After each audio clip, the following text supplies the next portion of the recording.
The person known in history as Adolf Hitler was born on April 20th, 1889 in the city of Braunau am Inn, which is in Upper Austria. His father was Alois Hitler, an illegitimate child of Maria Schicklgruber.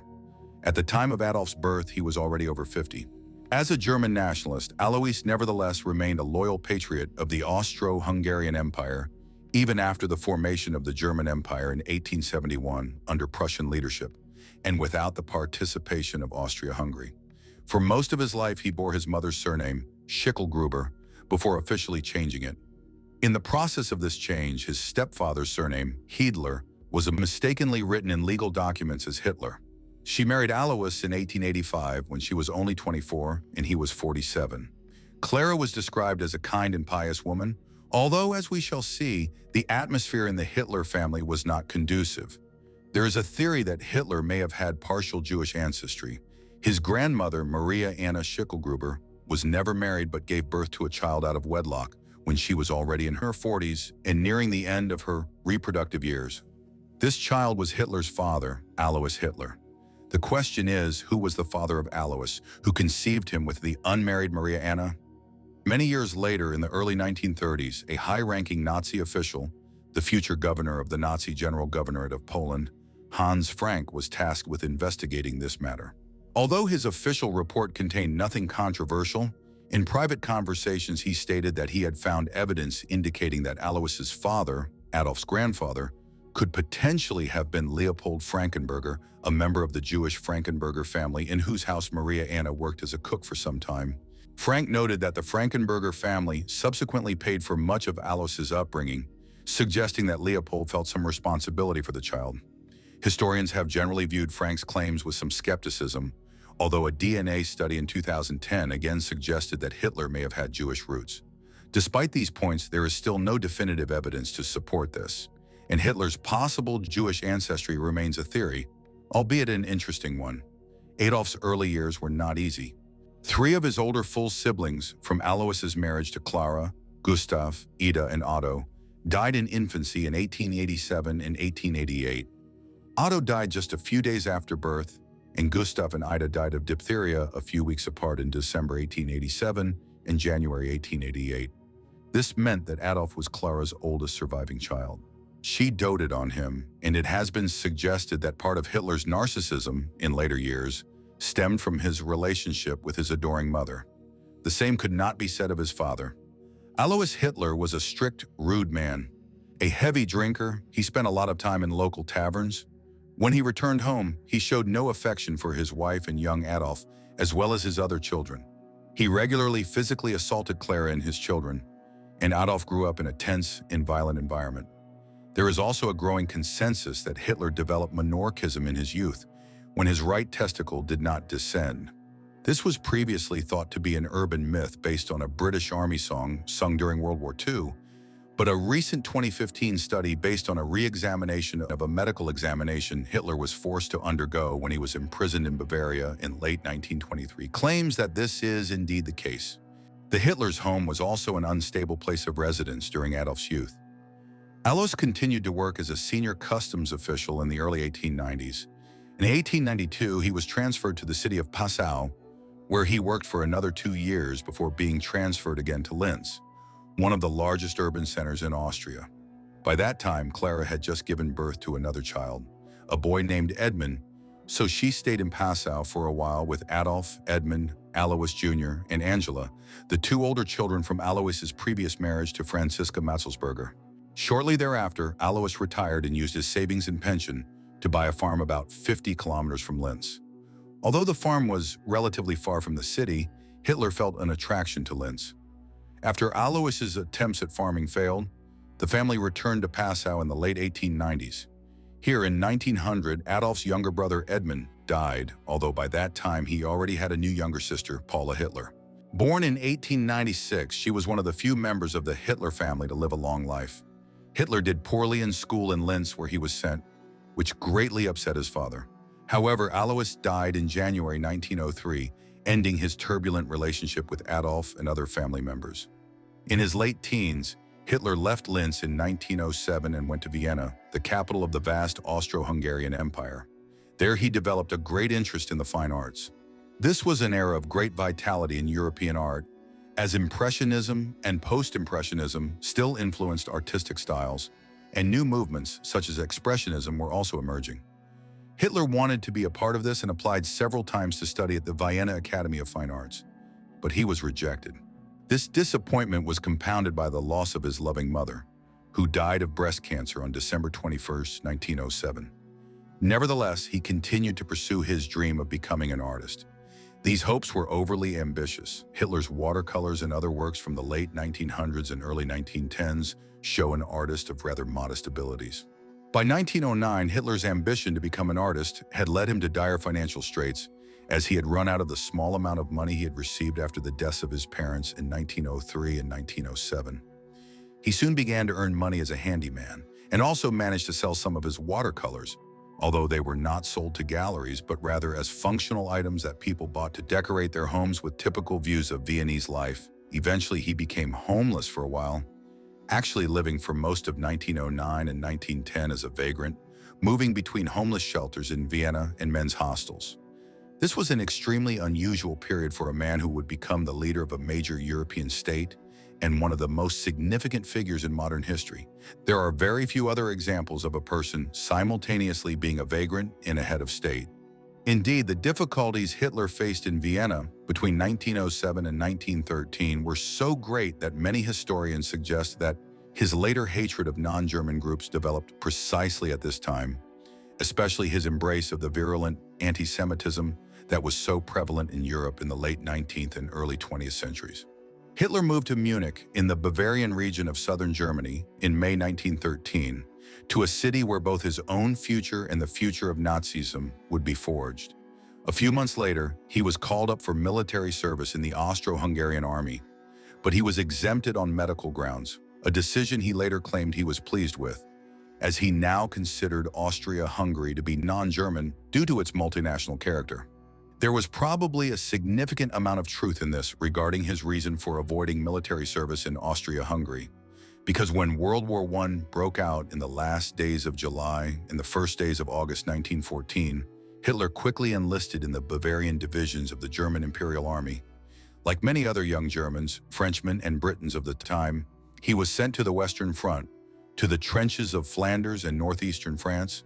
Over the next 4 years, he served as a dispatch runner, delivering messages between headquarters located in the rear and sometimes on the front lines in battles such as the First Battle of Ypres at the beginning of the war and the Battle of Passchendaele in the autumn of 1917. He was wounded several times and received numerous awards for bravery, including the Iron Cross, Second and First Class, and the Black Wound Badge. In the final stages of the war, as Germany faced the prospect of a large-scale invasion of its territory by the British, French, and Americans, Hitler was temporarily blinded as a result of a gas attack on October 15, 1918. While recovering in hospital, he learned of the political, social, and military unrest that had engulfed Germany, the abdication of Kaiser Wilhelm II that followed, and the surrender and armistice of Germany on November 11, 1918. He later claimed that he was so traumatized by the news of Germany's surrender and the betrayal of those who fought for the cause of Imperial Germany that he was temporarily blinded a second time in the hospital. Although this claim remains dubious, a more widely accepted theory of the early 21st century is that Hitler may have suffered from post-traumatic stress disorder as a result of his wartime experiences between 1914 and 1918. At the time, this was euphemistically referred to as shell shock, but today it is a much better understood condition. A very large number of World War I soldiers subsequently suffered from PTSD. If Hitler suffered from it, this could well explain much of his more rigid behavior after World War I. After the end of the war and sufficient recovery from his own injuries, Hitler returned to Munich. This was a period of intense political and social change in Germany.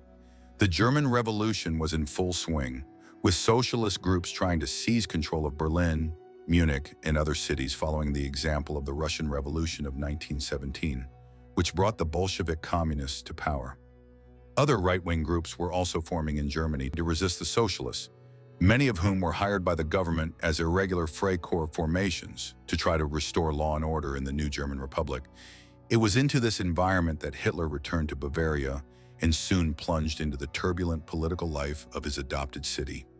He gravitated towards the German Workers' Party an organization led by Anton Drexler that had existed in Munich for no more than a year, from early 1919 to the spring of 1920. Hitler secretly worked as a military intelligence agent tasked with investigating the activities of parties such as the German Workers' Party, but he soon became genuinely interested in Drexler's ideas, particularly his belief that Germany had been betrayed at the end of the war. Given Hitler's later fierce hatred of the Bolshevik communists of Russia and the presentation of fascism as a far-right antithesis to the far-left socialist policies of interwar Europe, it seems completely out of character that he could have engaged in such activities in 1919. However, this is not as strange as it might first appear. Many fascists throughout Europe in the 1920s and 1930s flirted with communism before gravitating towards fascism. Moreover, both movements emphasized the idea of members of society working together as a cohesive whole and on workers' movements. Indeed, the official name of the Nazi Party translated into English was the National Socialist German Workers' Party.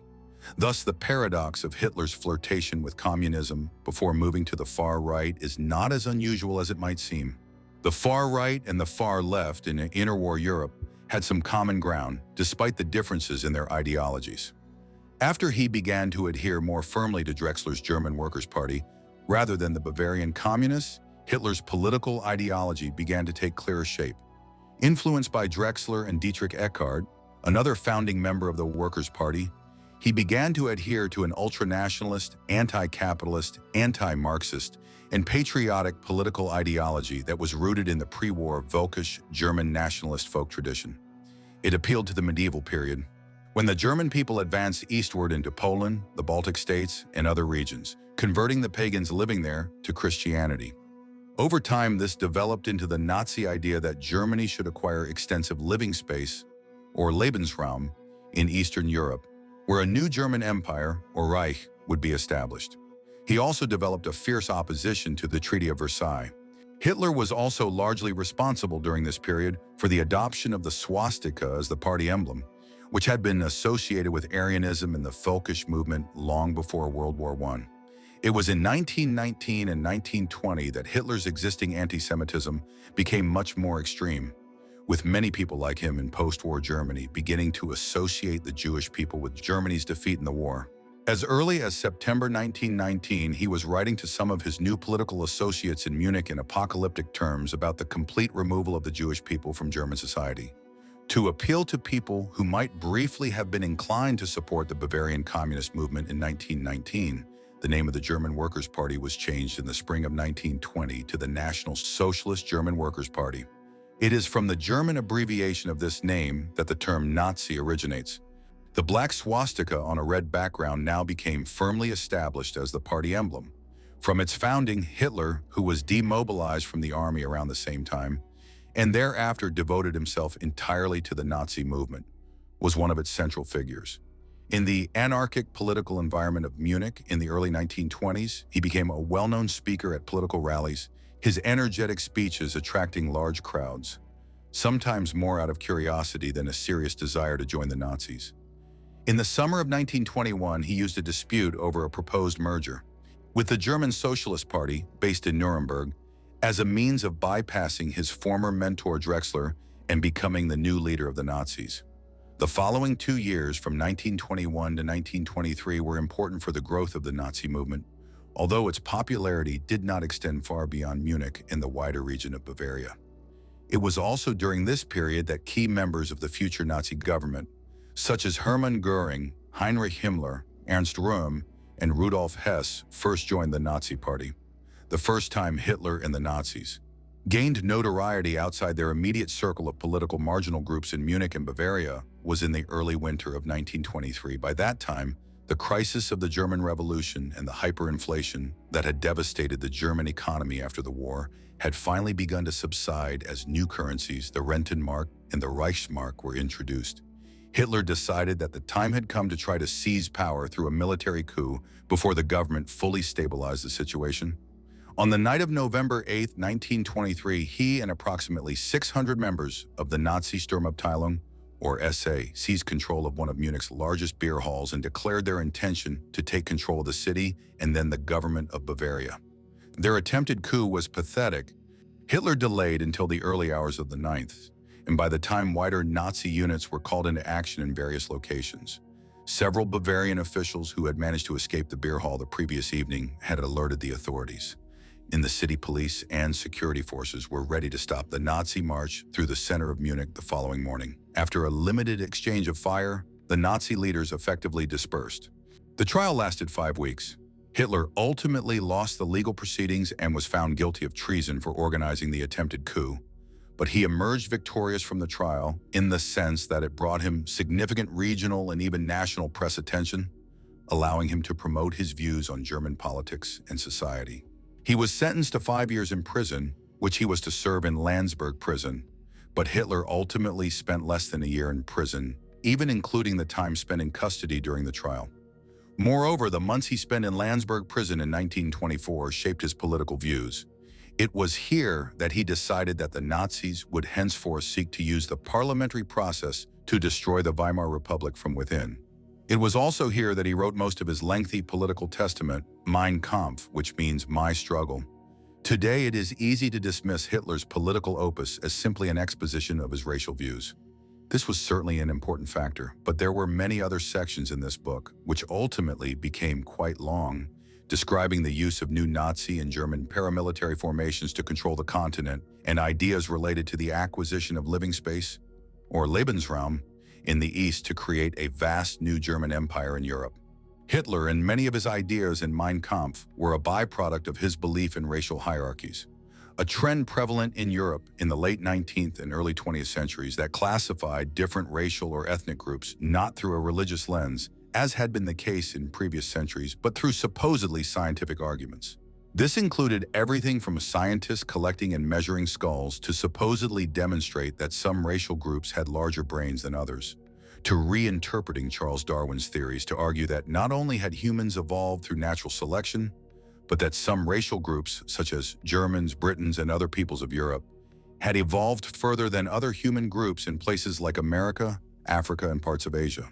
In its extreme form, proponents of this view of the world's different races and eugenics argued that there was a legitimate argument for promoting the development of more advanced races over supposedly less advanced ones through political and social movements. Throughout all of this, Hitler continued to be influenced, even after writing Mein Kampf, by the writings of Hans F. K. Günther, a German writer who published numerous works in the 1920s in which he outlined a hierarchy of the different racial groups of Europe, arguing that the Germanic or Nordic peoples were at the top of this racial pyramid, while others, such as the Jewish and Slavic peoples, were at its base. Günther had a great influence on Hitler. Nevertheless, it would be wrong to view Hitler's ideological views as solely a product of the politics and culture of 1920s Germany. Many of the ideas that the early National Socialists and other radical groups in Bavaria and elsewhere promoted between 1918 and 1923 had deep roots in German culture and political discourse throughout the German Empire. As early as the 1870s and 1880s, ideas about supposedly problematic elements of Jewish culture in Europe, as well as ideas about national rebirth, were widespread in German public discourse. The difference was that in the 1890s or 1900s, these views were expressed in relation to a newly reunified Germany taking its place among the great powers, often by establishing its own colonial empire. Whereas in the 1920s, a more sinister twist emerged as this desire for great power status transformed into a sense of exceptional bitterness about how the German people had been humiliated at the end. World War I. It was in the mid-1900s that the German state first carried out genocide against the Herero and Nama peoples in German Southwest Africa, in what is now Namibia. Ultimately, a far-right German nationalist in 1909, if transported to a Nazi party rally in the mid-1920s, would have found much of what he saw and heard there quite familiar. Hitler was released from Landsberg prison on Christmas Eve 1924, having served less than a year for his attempted, albeit failed, military coup against the government. He immediately set about rebuilding the Nazi party, and by mid-February 1925 had managed to persuade the Bavarian authorities to lift the ban on the party.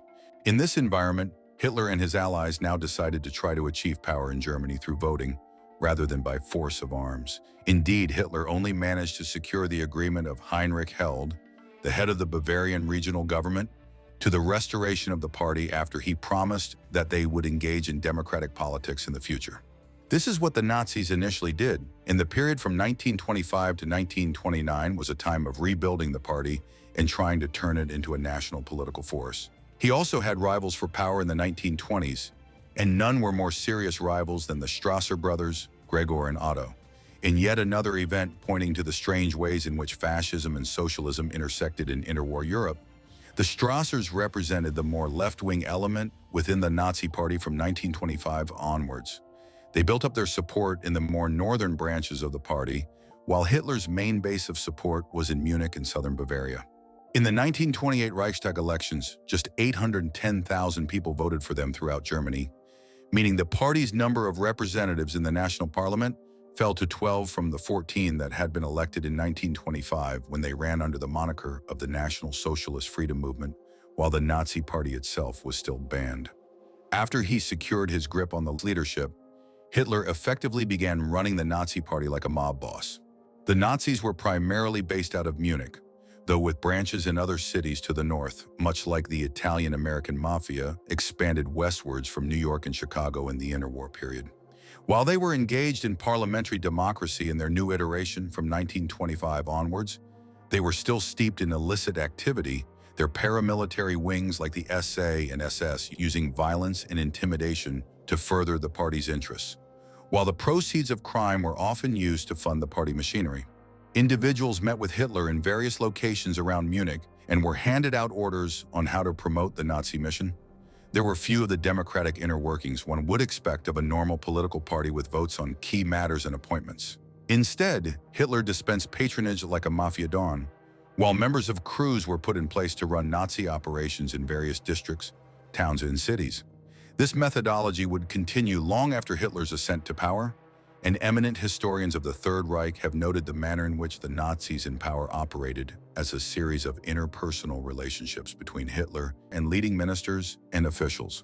This was not a cabinet-style form of governance, but rather a pyramid with Hitler at the top, followed by a lower layer of sub-bosses and then a broader layer of enforcers and henchmen.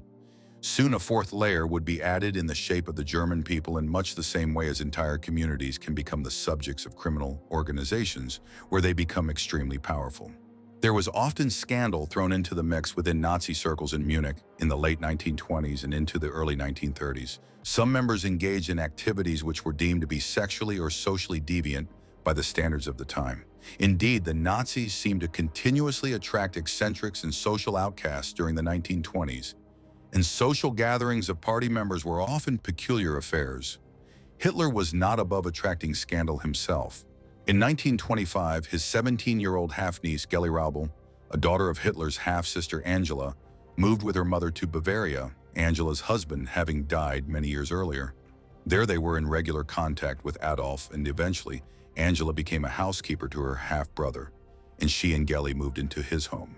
From late 1927 onwards, Hitler became more and more controlling of his half-niece's movements, often restricting her from leaving his apartment. It was soon rumored that Hitler and Geli were involved in a sexual relationship of some kind. Although historians have been unable to disentangle to what extent this is true or whether it was largely the byproduct of a campaign by the Strassers and others to discredit Hitler. Whatever the exact nature of it, there is no doubt that the relationship was an inappropriate one between half-uncle and half-niece, and was probably sexual to some extent. Some individuals who were in Munich in the early 1930s even later claimed that Geli may have fallen pregnant with Hitler's child in 1931. We will never know the truth of this. Geli was found dead in Hitler's apartment in Munich on the 18th of September 1931 after apparently shooting herself. Hitler had left the city to visit Nuremberg earlier that evening after arguing with Geli.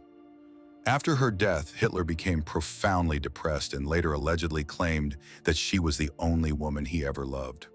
What was especially controversial about the entire episode between Hitler and his niece was that it occurred at a critical juncture for the Nazi leader and his party's ascent to power. The Nazis were a joke in the eyes of most Germans throughout the 1920s, a potentially dangerous one given their efforts to overthrow the regional Bavarian government in Munich back in 1923. But certainly not an organization that many people believed could ever realistically claim control over Germany. The Nazis, with their message of bitterness, resentment, and anger, had simply been out of vogue during the prosperous years between 1925 and 1929.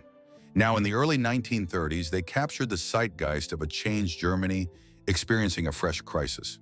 In the federal elections of September 1930, nearly 6.5 million Germans voted for them, more than any other party except the Social Democratic Party. Hitler was an important component of the Nazi Party's success in the early 1930s. Though it may seem peculiar to us with the benefit of hindsight and the passage of nearly a century, the strange performance by Hitler at political rallies in which he delivered raging speeches, almost in a reverie, were enormously popular in the crisis years of the Great Depression. Many people who joined the Nazi movement during these years and who went on to occupy senior positions within the Third Reich spoke after the Second World War of the personal magnetism of Hitler, and he developed an almost messianic following. Yet it was not this alone which led to the Nazis' growing success.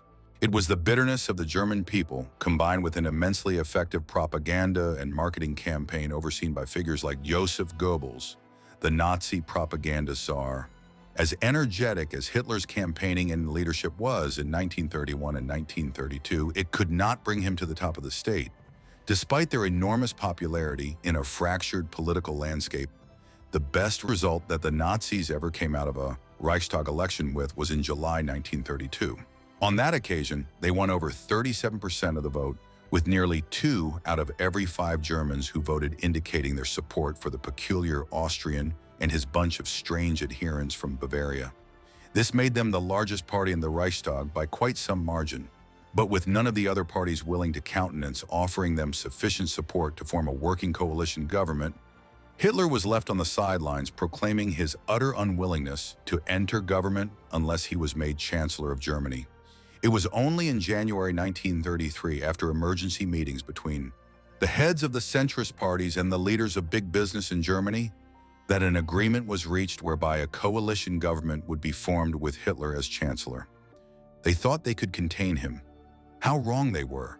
Within months, the Nazis had brushed aside all political opposition, and in 1934, after the death of President Paul von Hindenburg, Hitler won election as president too, and duly united the positions of Chancellor and President, proclaiming himself to be Führer, leader of a new Germany. The Weimar Republic was dead. Hitler's ascent to power was not without its missteps.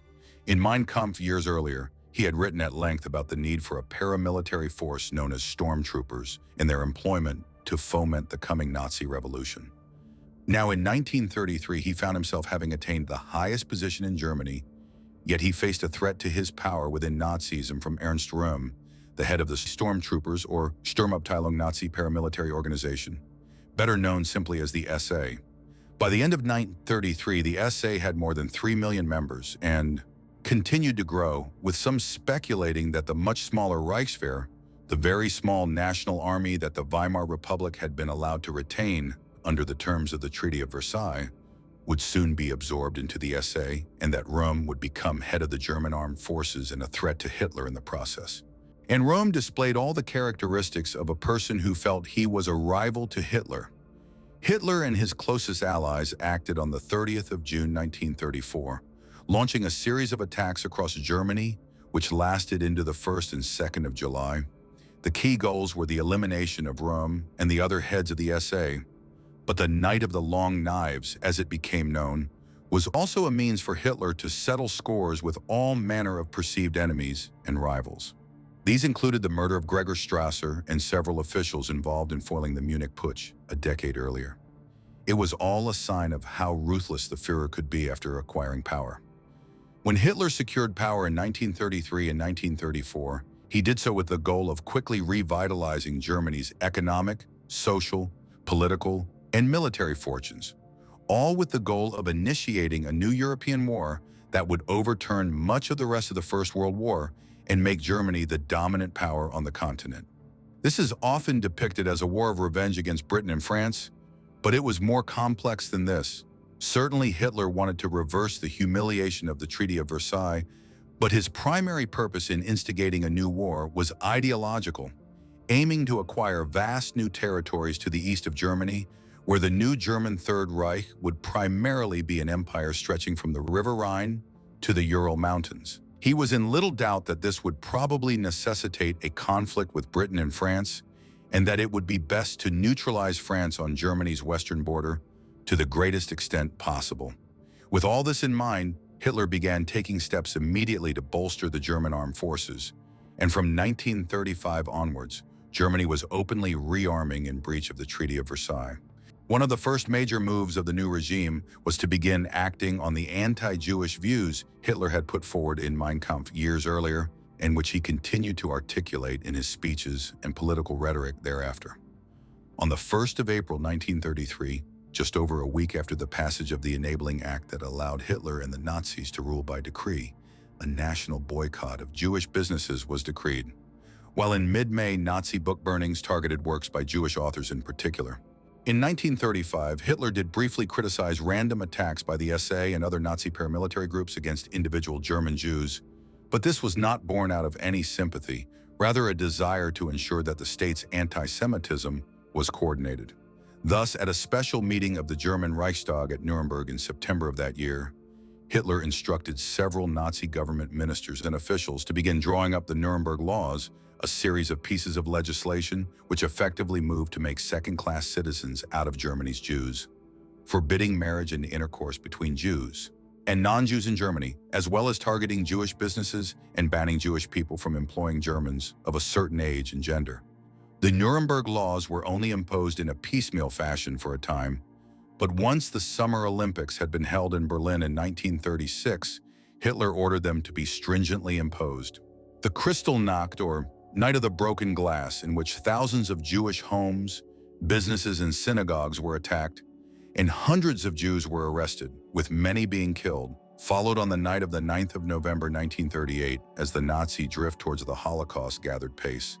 We might ask what daily habits the Führer kept once he came to power. While he was a workaholic, he was one of a different kind to many modern workaholics.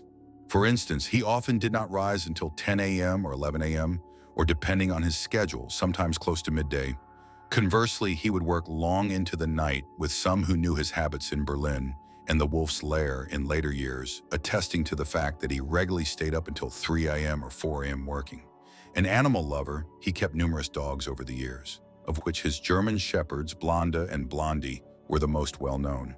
This extended to adhering to a largely vegetarian diet long before this was in any way common in European societies, something which he adopted in the mid-1930s, although he occasionally did eat meat and fish. Having smoked heavily in his younger years, often as many as 40 cigarettes a day, he quit and even offered gold watches to any of his associates who were also able to break the habit. He also quit drinking alcohol for the most part in the mid-1930s, though again would still imbibe small amounts on very rare occasions. The general sense we get is of an individual who, as he entered his mid-40s, became concerned with being healthier, although things like the cessation of smoking and adopting a vegetarian diet were hardly commonplace pieces of health advice offered by doctors in the 1930s. His one major vice remained a sweet tooth, with Hitler often eating many cream pastries in a day, sometimes while watching his favorite films such as Snow White and the Seven Dwarfs, released in 1937. Of course, many people have tried to understand the psychology of Hitler and why he behaved in the way he did. A wide range of theories have emerged beginning during the Second World War when the Führer was still alive. These have ranged from suggesting that Hitler was bipolar, had psychotic tendencies, or was schizophrenic to the previously noted idea that he was suffering from a prolonged form of post-traumatic stress disorder induced by his experiences during his childhood in the First World War. More obscure hypotheses include that he may have had an abnormal brain structure or that he had multiple psychological conditions which led to his peculiar personal development. Unfortunately, reaching a firm conclusion on this issue has been hampered by the fact that Hitler's body would be burned and very few of his remains survived beyond the end of the Second World War, meaning that an autopsy which might inform how his physical health impacted his psychological well-being could not be carried out. In the absence of concrete evidence of any kind, the most plausible explanation is that Hitler exhibited symptoms of histrionic personality disorder, paranoia bordering on schizophrenia, narcissistic personality disorder, and borderline personality disorder, perhaps with PTSD. As we will see, these issues were exacerbated in his later years by an increased intake of multiple narcotics that made his already erratic behavior worse. There have been other theories to explain how Hitler's psychology functioned and how he reached such a position of power within Germany. One of the leading historians of the Third Reich and biographers of Hitler, Ian Kershaw, has argued that Hitler actually had a very limited personality in life. He had very few interests beyond politics in the acquisition of power and was effectively a void or vacuum as an individual. His personality reflected this. Instead, Kershaw argues, Hitler was able to reach such a position of power because of social and political undercurrents that had been present in German society for decades, and which Hitler became the fulcrum for the expression of in the 1930s. Government, however, his manipulation of his underlings and his creation of a competitive environment in which ministers and officials all competed against one another to curry favor with the Führer, combined to ensure that Hitler's wishes were being executed across Germany and then Europe without the dictator ever having to become personally involved. This, after a phrase by a Prussian civil servant, Werner Willikens, has become known as the working towards the Führer theory, the idea that Nazism functioned in a way in which all individuals sought to achieve the designs of Hitler, sometimes almost unconsciously. Despite his many ailments, Hitler was contradictorily said to have been rather mild-mannered and amiable when in company he liked in the period between his ascent to power in 1933 and the zenith of the Third Reich in 1941. This was also the period in which he formed the most important relationship of his entire life, one which would end in a very brief marriage, though as with everything with Hitler, it was not without considerable turmoil. In October 1929, right around the time the Wall Street crash was preparing the ground for the Nazis to rise in popularity, Hitler met 17-year-old Eva Braun, who was working at the time in the office of Heinrich Hoffmann, a photographer employed by the Nazi Party. In the years that followed, they continued to cross paths and Braun became intent on winning Hitler's affections, such that in August 1932, she attempted to kill herself in a peculiar effort to demonstrate her fidelity to the Nazi leader. It worked, and thereafter their relationship became more and more serious. A second attempt to kill herself in 1935 led to Braun becoming a permanent fixture of Hitler's household, and from 1936 onwards, she might be described as his partner, as he ended other fleeting courtships he had engaged in during the 1930s. However, they would not marry until April 1945, and their relationship remained.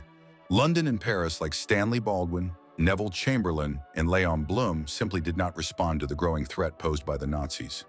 Still, they did not rearm at anything near the same speed as Germany. Hence, by 1937, Hitler was aware that the start date of the intended war could be moved forward. Matters accelerated thereafter. In the first weeks of 1938, a number of developments at home in Germany presented an opportunity to remove the war minister, Werner von Blomberg, and the commander-in-chief of the German Heer or Armed Forces, Werner von Fritsch, from their positions and replace them with more biddable generals, ironcladding Hitler's control over the armed forces. Then in mid-March, the Anschluss or union with Austria to form a Greater Germany was completed through diplomatic pressure. By the summer, Hitler's rhetoric about annexing the Sudetenland, a region of northwestern Czechoslovakia where German-speaking people predominated, was escalating. On the 12th of September 1938, Hitler gave a speech at a Nazi party rally in Nuremberg, during which he denounced the Czech government, employing a line of attack which argued that Czechoslovakia was a multi-ethnic, multilingual state in which Germans, Hungarians, and others were being denied their rights, much like minorities had been under the Austro-Hungarian Empire Hitler had been born in. He used this as a pretext for ordering border incursions from Germany in the days that ensued, and even made paranoid claims that France was trying to turn Czechoslovakia into a base of operations from which it could launch bombing raids against Berlin.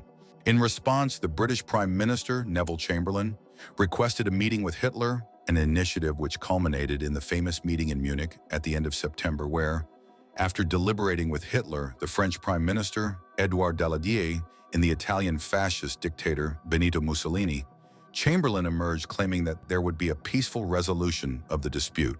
Hitler and the Nazis were granted the ethnically German Sudetenland part of Czechoslovakia, in return for promises that the Führer would make no further territorial claims. Maybe they had little choice? What is often overlooked when historians rush to blame Chamberlain for allegedly capitulating at Munich is that Hitler had already ordered sizable military incursions and artillery bombardments of Czech territory in the second half of September 1938, and had Chamberlain and Daladier not relented, Hitler would almost certainly have seized the Sudetenland by force.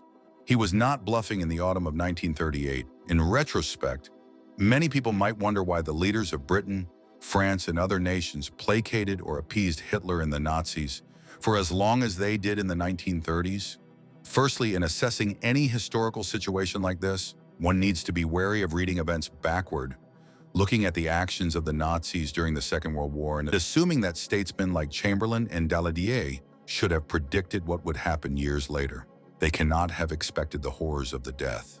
Faced with a choice between the communists on the far left or fascists and corporatists on the far right, some viewed the fascist approach as the better of the two options in the 1930s.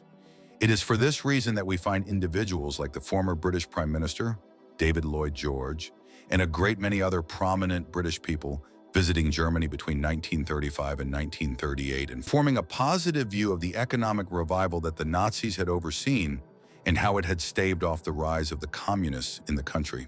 The Munich Conference and Agreement also point towards the often tepid relationship between Hitler and the Italian fascist leader, Benito Mussolini. Despite both being ideological fascists and Mussolini's movement having formed the template for fascist movements and how they might seize power in the 1920s and 1930s, the pair were not such firm allies as their later alliance would suggest.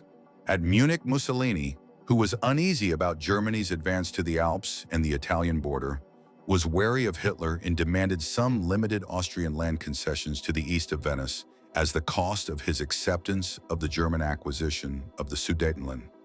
It is sometimes overlooked that when Germany went to war with Britain and France a year later, Mussolini's Italy did not become involved immediately, holding its powder dry until the 10th of June 1940 after the British Expeditionary Force had fled back to England and Paris was about to fall. It was only then that Mussolini optimistically fixed his mast to Hitler's, realizing he could expand his own dominions by allying closely with the Germans. Hitler would always consider him a more junior partner, a feeling which became stronger in the course of 1941, 1942, and 1943, when German armed divisions constantly had to come to the rescue of Italian armies in North Africa, the Balkans, and Italy. More reticent still was the Spanish dictator, General Francisco Franco, who, despite having acquired considerable support from Germany and the Nazis in the 1930s at the time of the Spanish Civil War, decided to remain outside of the larger European war, despite German negotiations for him to join the growing Axis alliance between 1939 and 1941. Circumstances would soon create a situation wherein Mussolini moved closer to Hitler and the German fascist movement.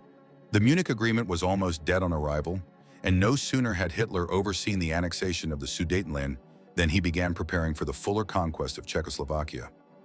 In mid-March 1939, exactly a year after the Anschluss, diplomatic pressure was ratcheted up against the government in Prague, and within days, German armed divisions began rolling over the border into the country.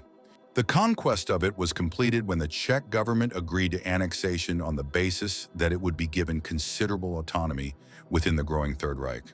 Hitler agreed to this and then immediately reneged on his promise. From Prague Castle on the 16th of March 1939, he issued a declaration in which he noted the creation of a new protectorate of Bohemia and Moravia. A Czech civil government remained in existence, but in reality, the new ruler was a German governor personally appointed by Hitler. The aftermath is very well known. Within weeks, Hitler stepped up his rhetoric concerning lands Germany had lost in Poland through the Treaty of Versailles. On the 1st of September 1939, after a ridiculous false flag operation was carried out to try to suggest that Germany was acting in self-defense, the Germans invaded Poland. 2 days later, the British and French declared war on Germany, commencing the Second World War. Hitler now moved to recast his position as Führer, moving from being a peacetime leader whose primary goal was to rejuvenate the German state, to now being a war leader who would oversee the German conquest of Europe. Hitler very nearly lost his life just 10 weeks into the war. There had been many assassination attempts against him already in the 1930s, For instance, back in 1932, in an effort to prevent the popular political leader from becoming chancellor before he reached that office, several local Bavarians had posted poisoned letters to Hitler. A cadre of officers within the Foreign Office in 1935 were planning to murder their boss, believing he would bring disaster upon Germany if left in charge. The closest of these early plots came on the night of the 8th of November, 1939. Georg Elser, a German carpenter with left-leaning politics, had come to believe that Hitler would bring destruction upon the nation. Thus, he planted a bomb under the podium where Hitler was scheduled to give a speech that evening to mark the 16th anniversary of the attempted Munich Putsch back in 1923. Elser's bomb detonated and worked as planned, killing 8 Nazi officials and injuring dozens more. Unfortunately, though, Hitler had left earlier than expected that evening in order to head back to Berlin for discussions on the war effort. Had he remained 15 minutes longer, he would have been killed by Elser's bomb. There would be at least another dozen assassination attempts in the years that followed.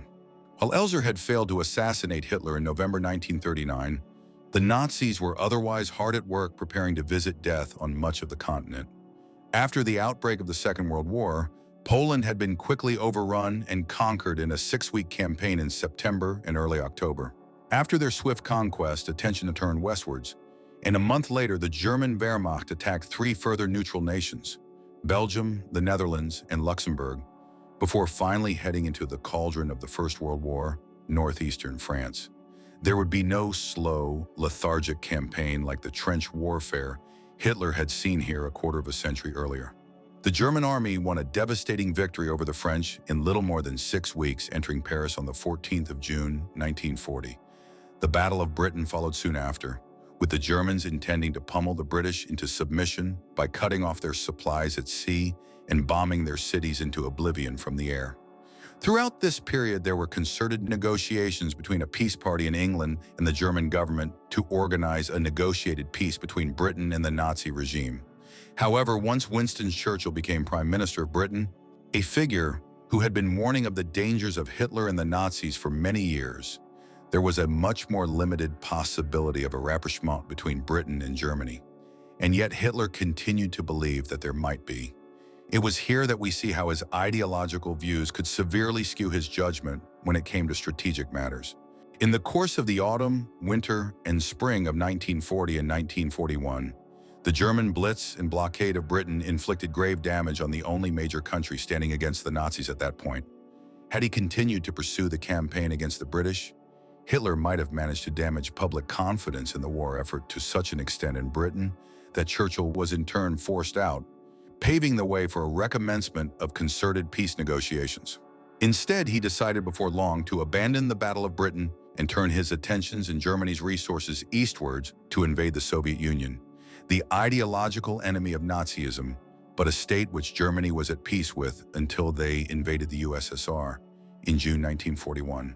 Hitler's ideological stringency simply convinced him that as fellow Aryans and what he perceived as a civilized race like the German people, the British would eventually see sense and ally with Germany against Bolshevism. It was the first of several major strategic errors he made, based on his ideological tunnel vision, which contributed to German defeat in the Second World War. Hitler's growing plan for the invasion of the Soviet Union from the late 1930s onwards was predicated on the mistaken assumption that as soon as a large show of German force was displayed in the blitzkrieg warfare that had been employed with such devastating results in the Low Countries and France was brought to bear, a swift victory would also ensue in Russia.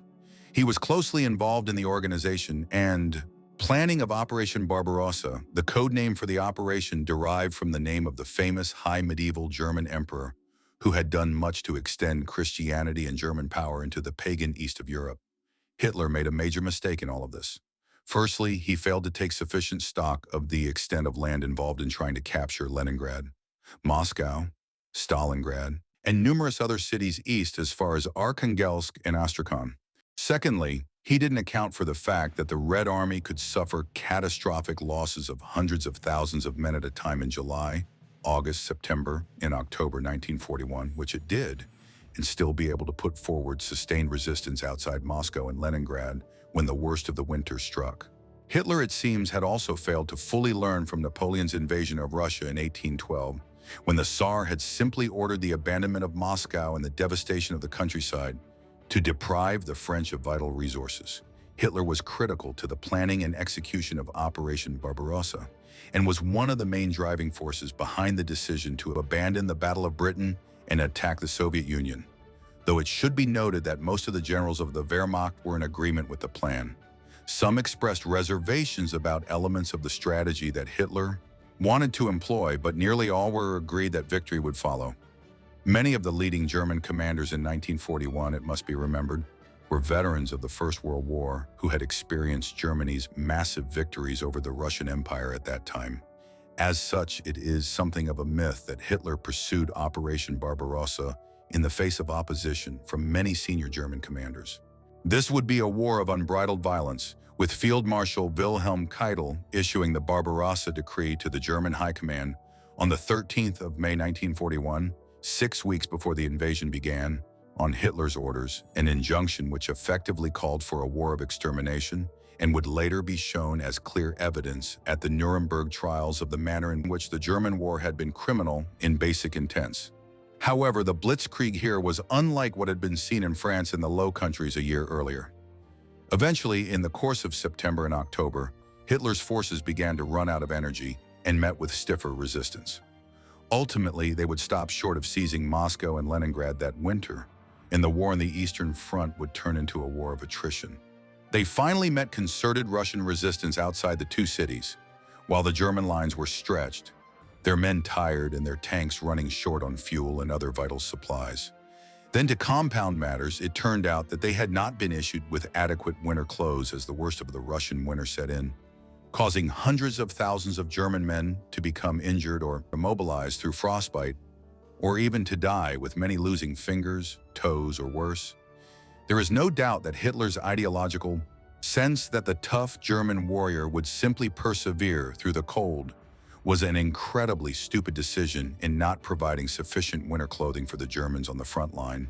But it should also be acknowledged that the winter of 1941 was the coldest experience in Western Russia in the entirety of the 20th century. Mother Nature was now turning against the Führer.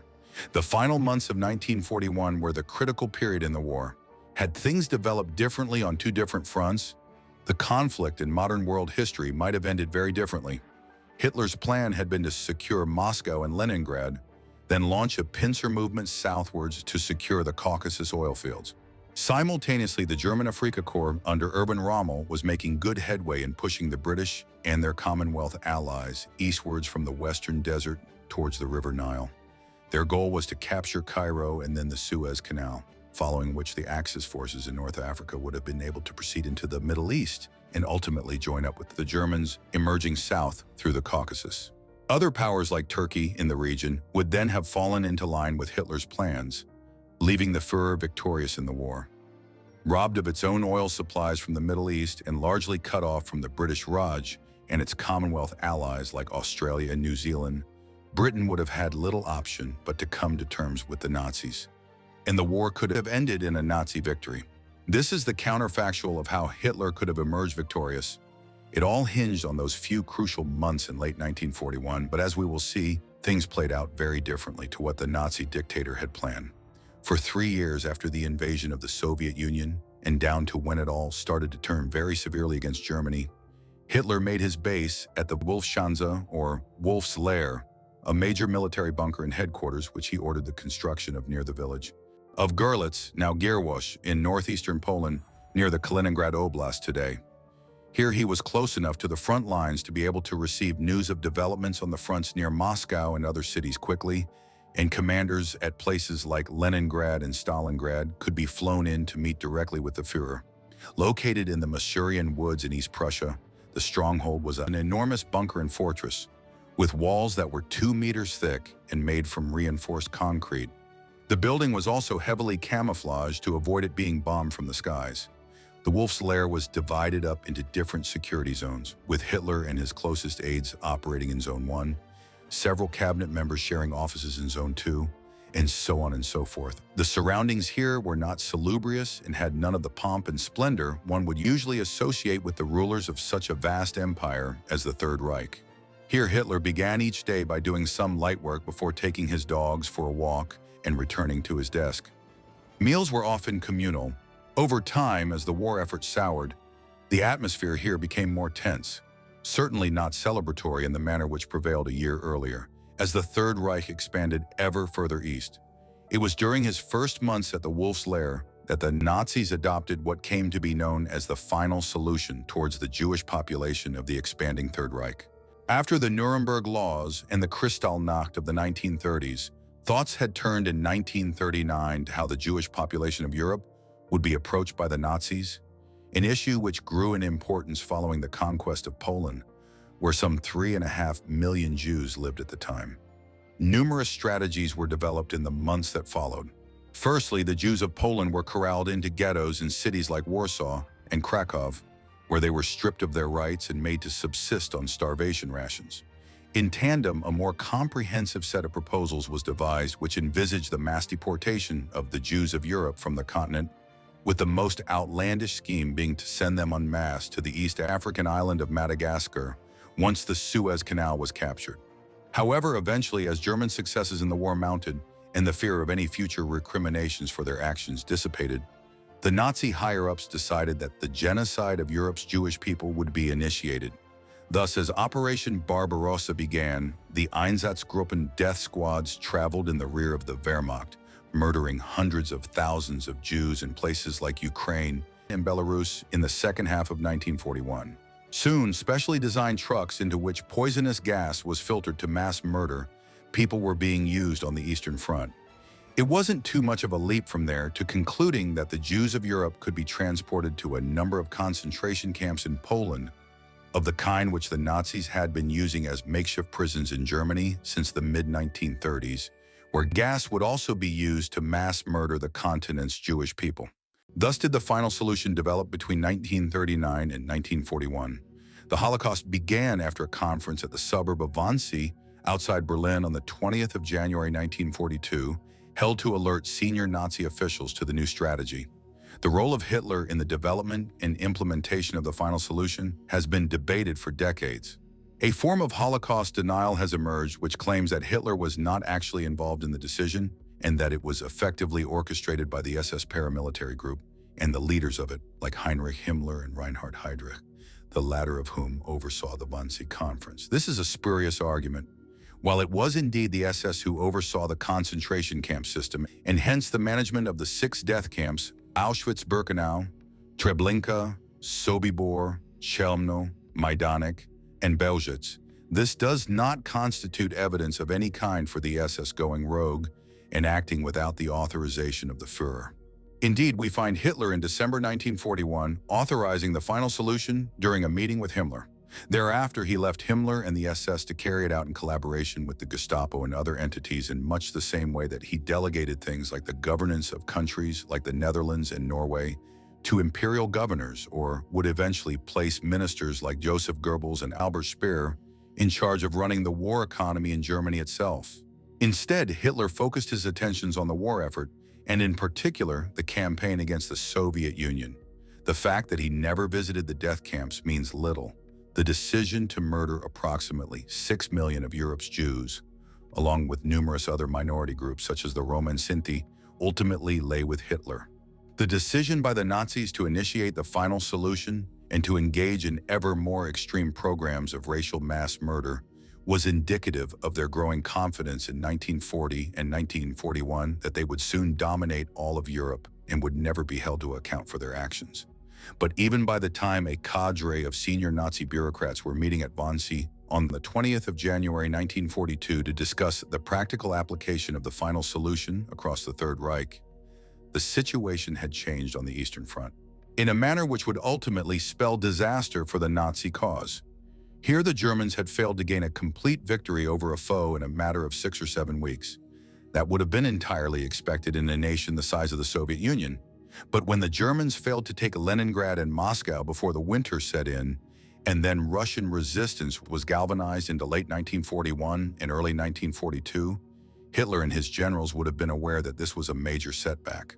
It was compounded by the entry into the War of the United States with its great industrial power and wealth on the side of Britain and the Soviet Union in December 1941 after it was attacked by Germany's ally, the Empire of Japan. 1942 would see bitter fighting on fronts in Eastern Europe, North Africa, and the Pacific, but it was really in early 1943 that the tide turned as the Germans and Italians were defeated in North Africa and the Soviets started pushing the Germans back towards Berlin in Eastern Europe. That the changed nature of the war became evident to all but the most delusional of figures. Langer's report would have been disheartening for those who read it, though it was strikingly prescient in its predictions. He first traced what was known about Hitler's personality based on a wide range of different evidence, including accounts by people who had known him. From these, Langer concluded that Hitler was a complex mix of a neurotic psychopath with schizophrenic tendencies. As the war continued to turn against Germany, Langer predicted, Hitler's emotions and actions would become even more volatile. He correctly surmised that the Führer, who had once so reveled in speeches before large audiences, would become more reclusive. As criticism of the regime mounted, new assassination attempts would be made. He would, Langer predicted, probably try to kill himself before he ever had to face justice for his actions. It is a fairly remarkable document, as virtually everything Langer predicted eventually did come to pass in the course of 1944 and 1945. As the war turned against the Germans in the course of late 1941 and into 1942, the Nazis moved towards what is generally termed total war. Eventually, Hitler would appoint the Nazi propaganda minister and one of his most trusted acolytes, Joseph Goebbels, as Reich plenipotentiary for total war. On the 18th of February 1943 at the Sportpalast in Berlin, Goebbels gave a famous speech in which he asked the audience, quote, "Are you and the German people determined, if the leader orders it, to work 10, 12, and if necessary, 14 and 16 hours a day and to give your utmost for victory?" The inference here was that the German people would enter into a total war economy to try to emerge victorious in the conflict under the eyes of Hitler as the Führer. The Nazi leader would consequently oversee the development of a total war effort through 1942, 1943, and 1944, one in which the German people were required to make some sacrifices, but where in reality, the people who really suffered were millions of Polish, Czech, and other ethnic workers that were brought in as slave laborers to keep the German war economy running. Meanwhile, at the heart of this was a dictator who was beginning to behave in an increasingly erratic manner. Much as Langer had predicted in the mind of Adolf Hitler, Hitler's decisions were less consistent from 1942 onwards. His temper grew, and he tended to dismiss generals, commanders, and officials for small perceived infringements of his orders or their inability to live up to his unrealistic expectations.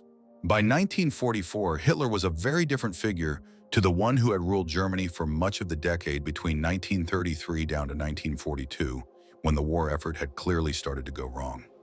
Perhaps the most glaring element of this erratic behavior concerned Hitler's relationship with the senior-most German generals and commanders. As soon as military setbacks began mounting from late 1941 onwards, he began retaliating against his leading commanders, blaming them for German military reverses. This was in stark contrast to the period between 1939 and the autumn of 1941, when Hitler had generally tried to claim credit for German strategic successes, claiming that he was the mastermind of the Nazi takeover of most of the European continent down to October 1941. It was only when the German advance on Moscow and Leningrad faltered and it became clear that the knockout blow would not be struck before the winter set in, that Hitler suddenly started asserting that the generals of the Wehrmacht were the ones making the decisions after all. Like a supreme narcissist, Hitler took credit for it when things went right on the battlefield and then blamed others when they went badly. A striking example was that of the German tank general, Heinz Guderian, who was successively promoted by Hitler between 1939 and 1941, after playing a critical role in the Polish campaign and then the Blitzkrieg assault on the Low Countries in France. Having been involved in the stalled drive towards Moscow, Hitler dismissed him from his command during the winter. This tendency only became more pronounced as the war went on, such that eventually Hitler ended up coming back to figures like Guderian and reappointing them to senior commands once their replacements had failed to make miracles happen on the Eastern Front.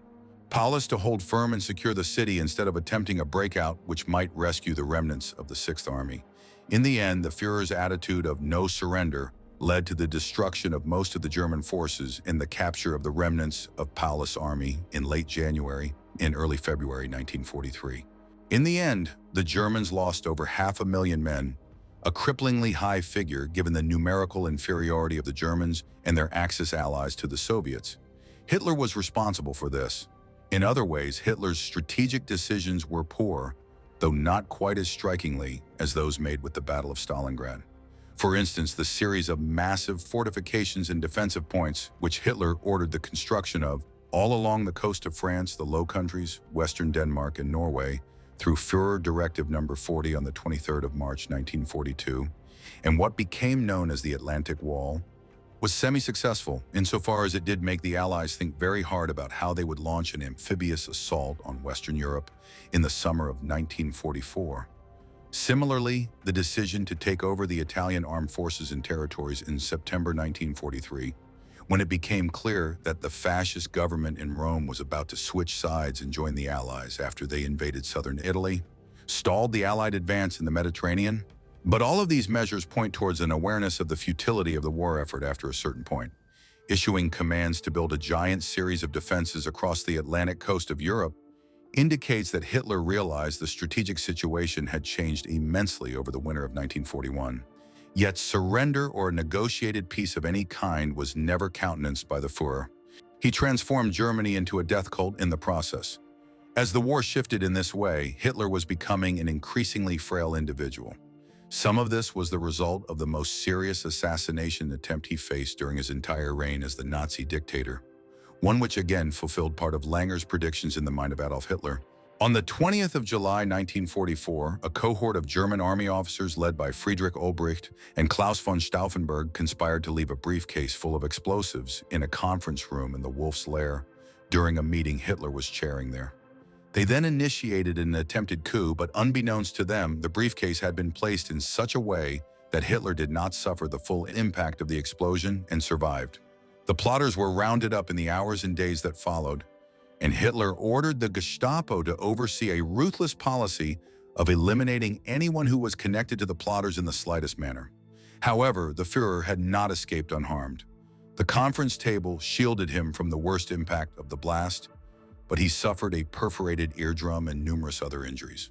A stenographer attending the meeting was killed, and over 20 people were injured, a sign of how close the 20th of July plot came to ending Hitler's life and changing the course of the war.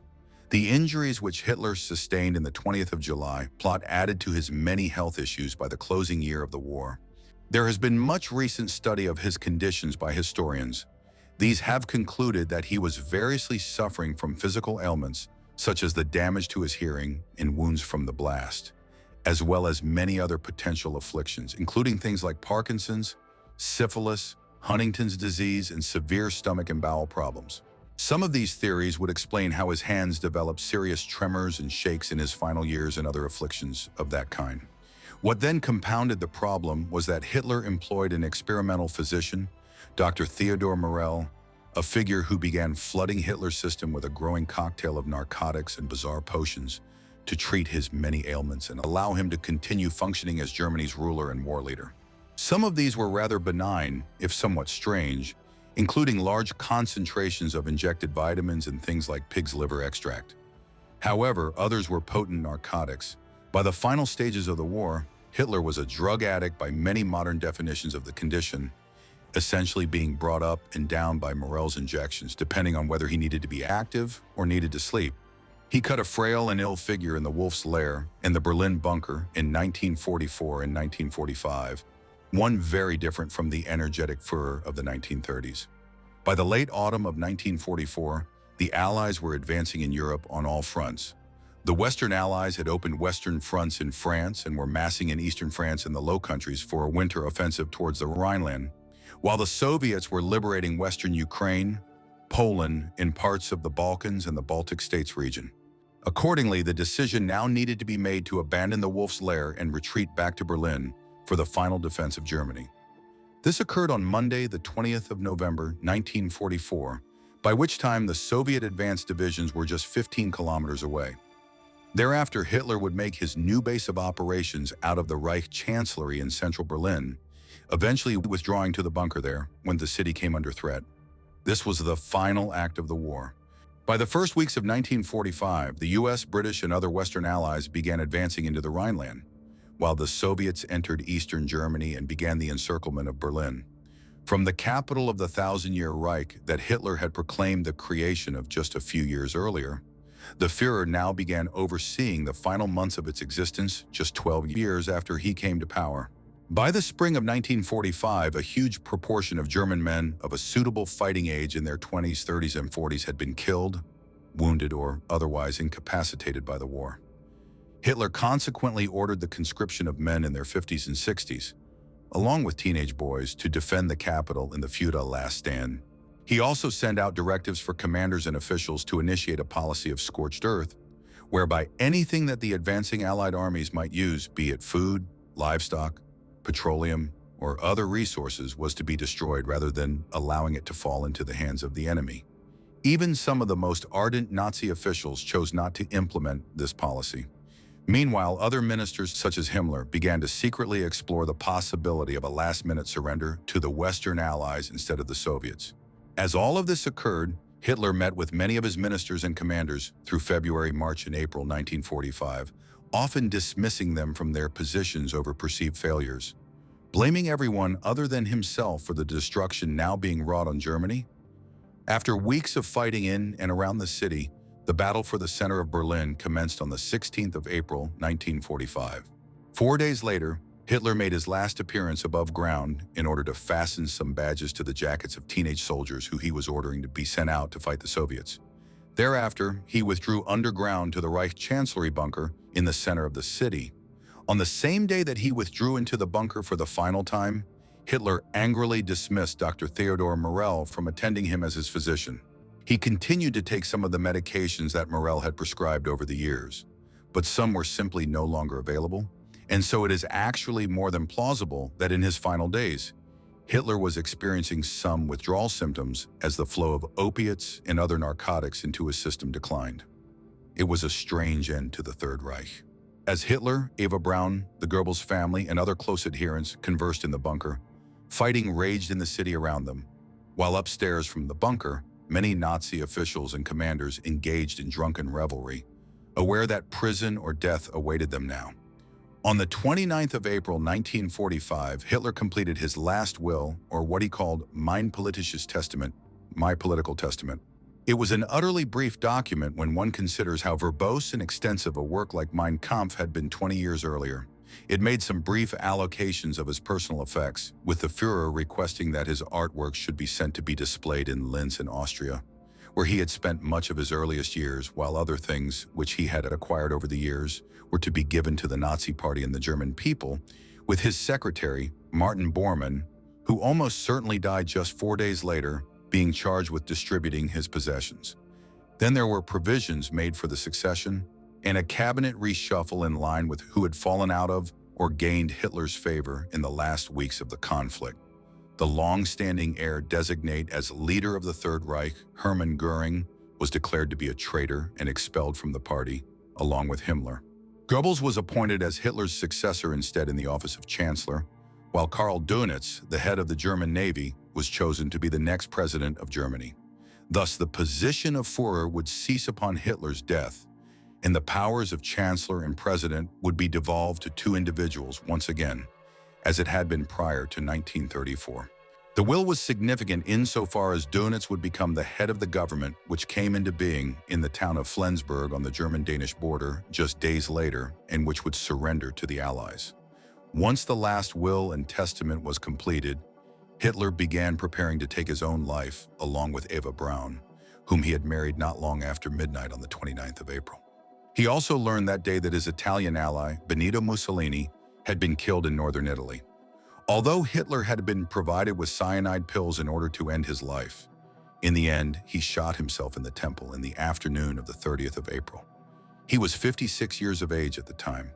Eva Braun ended her own life using the cyanide pills. Thereafter, attendants took their bodies upstairs to the Reich Chancellery Garden and doused them in fuel before setting them on fire, even as the Soviet Red Army shelled the city center of Berlin. Very little remains were ever recovered from the Chancellery Garden, and there were conflicting accounts of what fate their dental remains had experienced thereafter, leading to conspiracy theories that Hitler had not died at all and had gone into hiding after the war. Second World War was over in Europe. It had resulted in over 40 million deaths across the continent. Adolf Hitler was, in the most unfortunate way possible, one of the most important figures in modern world history. He was a most peculiar man. He came from a dysfunctional family background in Austria and grew up to have a wide range of psychological issues, ones which were exacerbated by his experiences in Vienna prior to the First World War, on the Western Front during it, and in Bavaria after it. In Munich in the early 1920s, his peculiar characteristics became a boon to him. In rising to the top of the nascent Nazi Party, a collection of malcontents and misfits living in southern Germany at the time, his rise to supreme power in Germany in the early 1930s was the result of a global financial crisis and a Faustian bargain between the German middle classes and this perverse ideologue. Long before the Second World War broke out, Hitler's worst excesses were already on display or being hinted at in terms of the state persecution of Jewish people and other groups. Then, from 1939 onwards, devastation was unleashed across Europe. The worst of it began in the summer of 1941 when the Soviet Union was invaded and Eastern Europe became the crucible of the war, leading to the deaths of tens of millions of people through warfare, bombing, mass executions, and famine. What was worse, the Holocaust of 6 million of Europe's Jews was carried out, along with the genocide of other groups such as the Roma and Sinti, while the deranged Ostplan would have seen the Nazis intentionally mass murdering tens of millions of Slavic people across Eastern Europe to create Lebensraum for German settlers if it had been implemented. For much of these years, Hitler's supreme focus was on the war effort, and his view of himself as a German warlord and leader saw him delegate the Third Reich's programs of mass murder to the SS. Ultimately, despite the enormous successes the Germans won on the field of battle between September 1939 down to around October 1941, when he failed to defeat the Soviet Union in the winter of 1941, and the United States entered the war at the same time, the game was up for Hitler and his many cronies. What do you think of Adolf Hitler? Does he deserve his place as history's most reviled dictator? Or do Stalin and Mao supersede him? Please let us know in the comment section. And in the meantime, thank you very much for watching.